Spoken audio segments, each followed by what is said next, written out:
Derecho romano 2. Las obligaciones. Las instituciones de Justiniano definieron las obligaciones de la siguiente manera. Es un lazo de derecho que nos constriñe o obliga a pagar alguna cosa conforme al derecho de nuestra ciudad. Las obligaciones está así comparada a un lazo que une a una o a otra persona entre las cuales ha sido creada. Es por otra parte un lazo puramente jurídico, pero si se sujeta al deudor se limita a su libertad.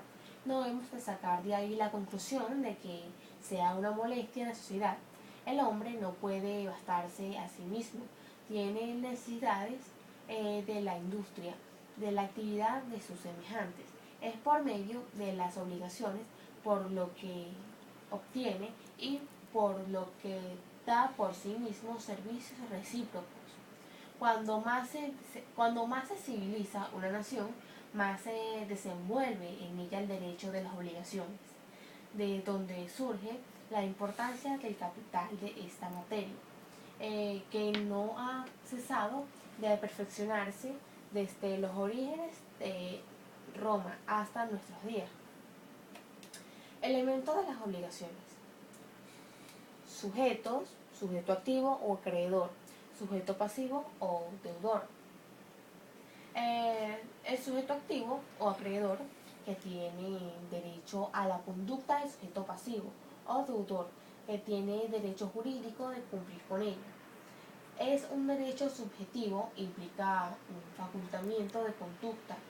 Es un derecho relativo, en tanto no autoriza la conducta propia, sino la ajena. En este caso, la del deudor. El derecho del acreedor se puede exigir con una acción personal y solo es posible a una persona específica, al deudor, que es el único que puede violarlo. Cualquiera de los sujetos de la obligación podrá estar integrado por una o varias personas, lo cual no altera su esencia. Vínculo jurídico, obligación, unión. Objeto. El objeto está constituido por la conducta, comportamiento que el deudor debe observar a favor del acreedor y puede consistir en dare, facere, prestare, non facere o pati. Dare se refiere a la transmisión de dominio de alguna cosa, es decir, hacer al acreedor propietario de algo. Facere se refiere a toda conducta que consiste en un acto positivo, un hacer y que no implique la transmisión de dominio de alguna cosa. Prestare alude al contenido general de la obligación, prestación, como cuando una persona se obliga a garantizar una deuda ajena.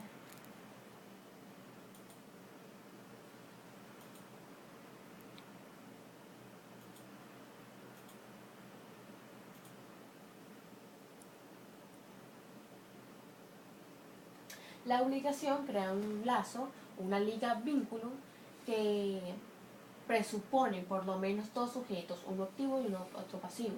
El primero, creditor, sujeta en cierta forma al segundo debitor para que le preste la conducta debida. La obligación tiene siempre por objeto un acto del deudor que está personalmente obligado. Resulta de ello que nunca, ni aun cuando ella consiste en daré, transfiere por sí misma ni la propiedad de ningún otro derecho real.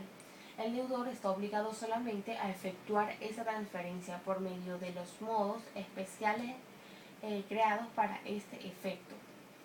De la definición de la obligación surgen tres elementos que se componen: el acreedor, el deudor y un objeto. Contenido de la obligación: dar, daré. Es hacer propietario o constituir un derecho real, rendir o prestar el servicio. Hacer, facere. Todo acto que implique observar un determinado comportamiento que comprende la abstención y el devolver una cosa a su propietario. Prestare, prestaré. Responder de algo o garantizar algo para designar el objeto de la obligación. Se habla generalmente de la prestación que debe ser posible, lícita, objetivamente determinada y tener carácter patrimonial.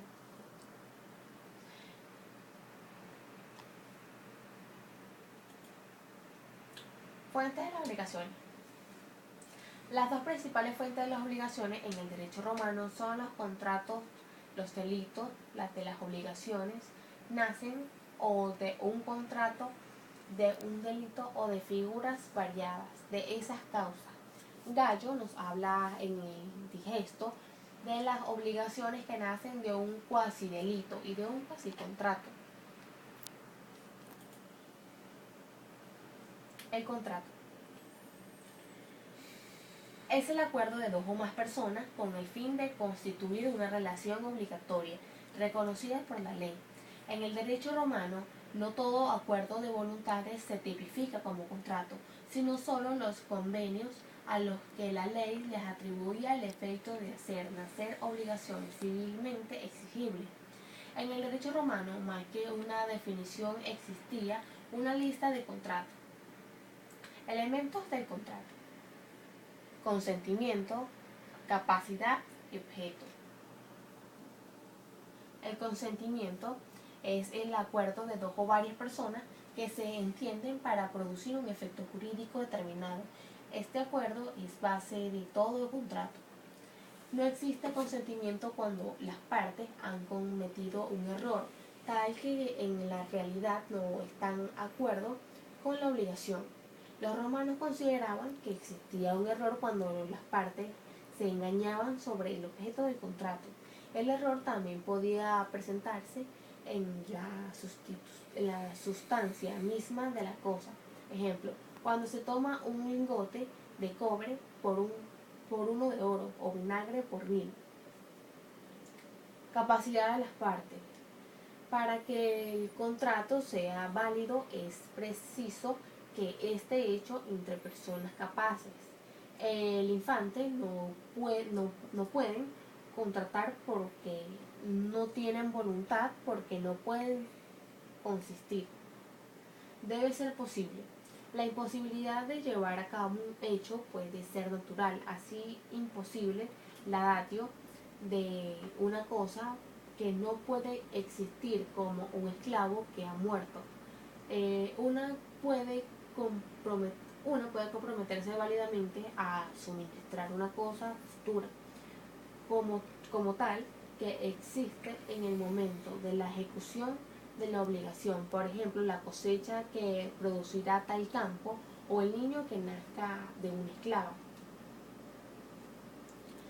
El objeto debe ser lícito. El hecho ilícito puede ser llevado a cabo, pero está reprobado por la ley, como el robo y el asesinato. El derecho que prohíbe tales actos no puede permitir que es el objeto de una obligación válida. Debe ser suficientemente determinado.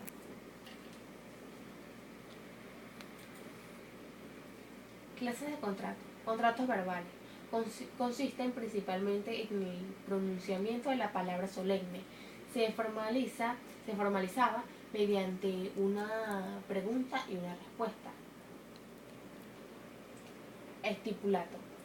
La estipulación es la forma contractual más importante del derecho romano y sirve para hacer obligatorias y las convenciones por medio de una solemnidad consistente en una pregunta. Ulpiano señala: si alguien interroga, darás, y otro responde, ¿por qué no? Este último queda obligado. Los contratos literales. Convenciones que en Roma tenían como el elemento esencial y constitutivo la escritura. Se perfeccionaban por escrito. Ejemplo, la nómina transcripticia.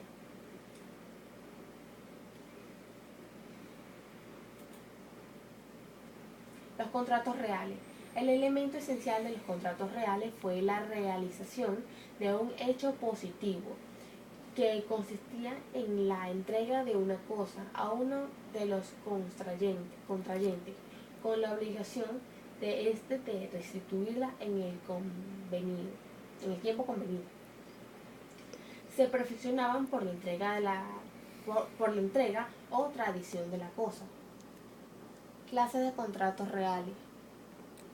El mutuo es el préstamo de consumo de una cosa fungible que se forma sin solemnidad, que se constituye por la datio, entrega. Es un contrato real por el cual una persona, el prestamista, entrega a una propiedad a otra persona una determinada cantidad de cosas fungibles con la obligación de esta de restituirla otras o tantas cosas del mismo género y calidad.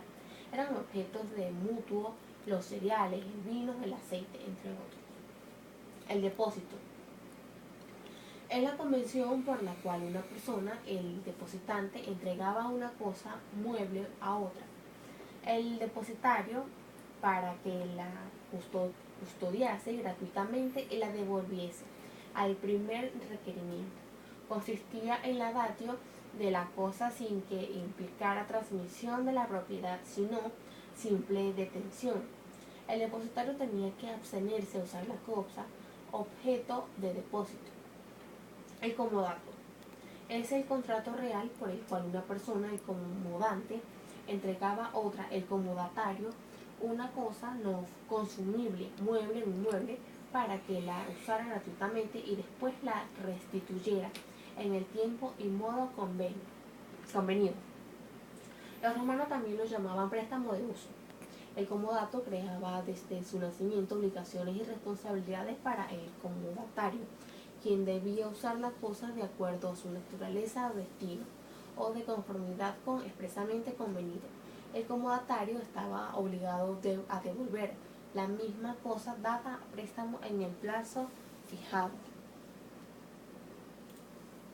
La prenda.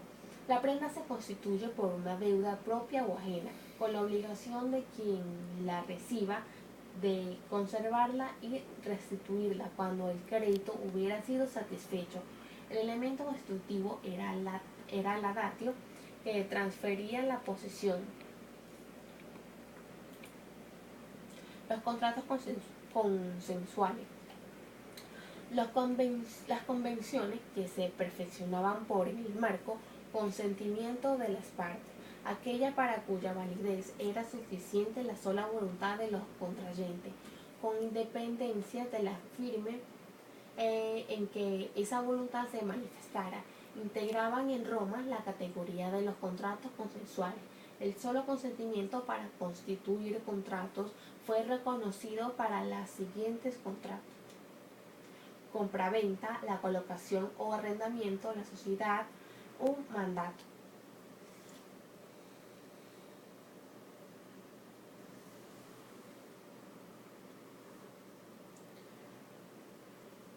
Clase de contratos consensuales. La compraventa es el acto por el cual una persona denominada vendedor, se obliga a transferir un bien a otra llamada impostor, comprador, mediante el compromiso de esta última de entregarle la propiedad de una suma de dinero que se llama precio. Existen dos obligaciones, una a cargo del vendedor y otra a cargo del comprador. Quasicontratos. Los quasicontratos se asemejan a los contratos, pero no son tales porque le faltan la convención, el acuerdo de las partes para producir determinada obligación. Principales quasicontratos.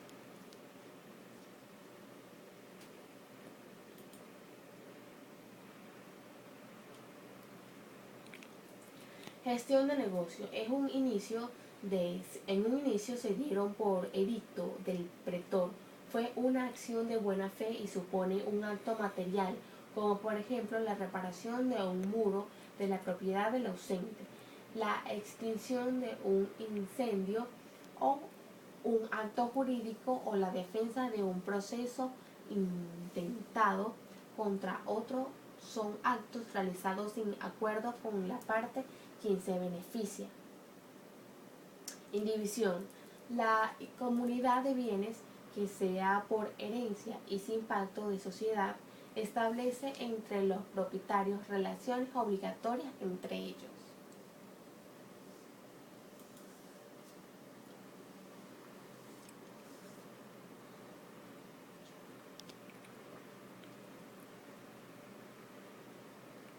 Delitos. El derecho romano consideró el delito todo acto ilícito castigado por una pena. Conoció dos categorías: delitos públicos y delitos privados. Los delitos públicos, llamados crímenes, que lesionaban a la comunidad como tal y que el Estado perseguía y sancionaba con una pena pública. En estos estados es el que ejecuta la pena, es un provecho del Estado. Delitos privados, llamados delicta o maleficia, que eran hechos antijurídicos que lesionaban a un particular, a su familia o a su patrimonio, y que se castigaba con una pena privada de carácter pecuniario. El particular lesionado es el único que tiene derecho a actuar y la pena es en su provecho. Delito civil. Injuriae. Injuriae. El delito de injuria es el delito contra la persona y no contra el patrimonio. La ley de las 12 tablas enumera la injuria, que pueden consistir en escritos difamatorios, roturas de miembros, fracturas de huesos, violencias, golpes, entre otros.